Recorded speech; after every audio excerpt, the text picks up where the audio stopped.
Ya gitu, maksudnya gimana? Lo udah yakin apa keputusan lo nih? Insya Allah. Berapa lama untuk memutuskan, akhirnya lo memutuskan ini? Ya hampir 1 bulan setelah aku keluar dari rumah. Oke, gue udah sempet curiga tuh terakhir lo untuk datang ke sini kan gue sempet nanya, berat nggak buat lo untuk memutuskan bercerai dari Kang Sule? berat. Berat. Karena kan pernikahan kan, Iya. jadi memang ya pasti berat.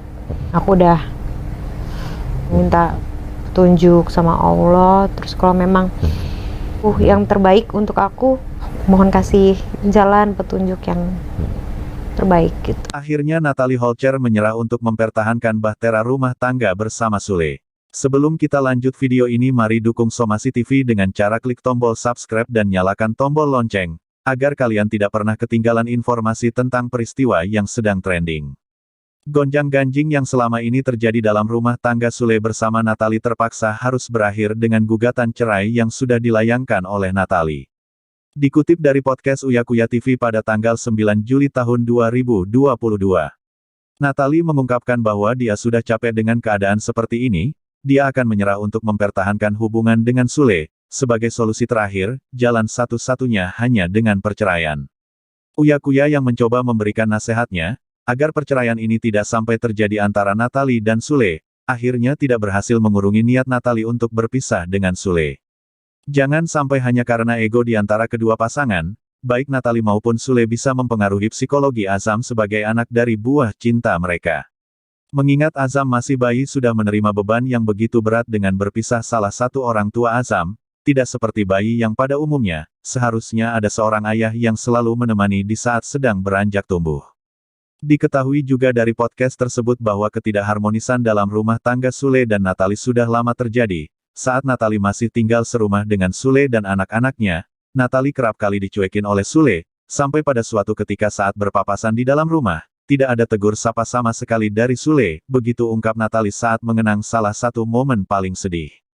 Selain itu, perceraian ini ternyata sudah lama disepakati antara keduanya, hingga sampai Natalie membuat surat perjanjian untuk menanggung biaya perawatan Azam, anak mereka.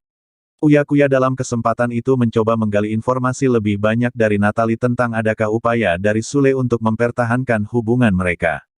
Jawaban Natalie pun bikin Uya Kuya kaget, seolah-olah Sule pun mengiyakan apa permintaan dari Natalie, tidak adakah usaha sedikit pun untuk mencegah Natalie keluar dari rumah Sule. Hingga akhirnya Natalie sudah merasa keadaan seperti ini sudah tidak sehat, maka dia dan anaknya memutuskan untuk pulang ke rumah pribadi Natalie. Pada saat Natalie sudah tidak serumah dengan Sule, komunikasi di antara mereka semakin jarang dan di saat Sule menghubungi Natalie yang ditanya hanya Azam anaknya, sedangkan pembahasan tentang masalah mereka sama sekali tidak pernah dibahas oleh Sule, begitu kenang Natalie saat menceritakan masalah rumah tangganya kepada Uya. Sebagai pesan pengingat bagi kita semua, seberat apapun masalah dalam sebuah rumah tangga ada baiknya kedua belah pihak saling mengalah, jangan sampai mempertahankan ego masing-masing hingga dapat mengorbankan sang anak. Bagaimanapun juga anak adalah tetap ingin kedua orang tuanya bersatu hidup rukun seperti keluarga pada umumnya. Sang anak tidak mau tahu apa masalah yang terjadi di antara kedua orang tuanya.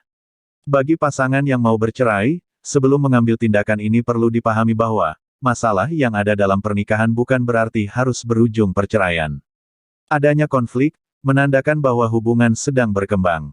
Hampir setiap hubungan tumbuh dari keadaan romantis, hingga perjuangan untuk bertahan. Namun, seiring waktu berjalan konflik pun mulai tumbuh, banyak pasangan yang menyerah untuk menghadapi masalah, mereka lebih memilih untuk bercerai. Mempertahankan hubungan di saat tersisa walau hanya 10% bukanlah hal konyol, justru pernikahan Anda akan semakin teruji dan Anda semakin tumbuh dewasa dalam menjalani bahtera rumah tangga. Semoga apa yang terjadi dengan keluarga Natalie dan Sule bisa bersatu kembali lewat jalan rujuk. Mari semua yang sedang nonton video ini silahkan ketik doa terbaik kalian untuk mereka agar tetap bersatu hingga maut memisahkan. Pantun penutup. Di kebaya ada peniti, di meja makan ada ikan teri, hati gelisah tiada henti. Ditinggal pergi oleh Natalie, Kang Sule jangan baper segera ambil WA. Chat kakak Natalie untuk membatalkan surat cerai. Wassalam.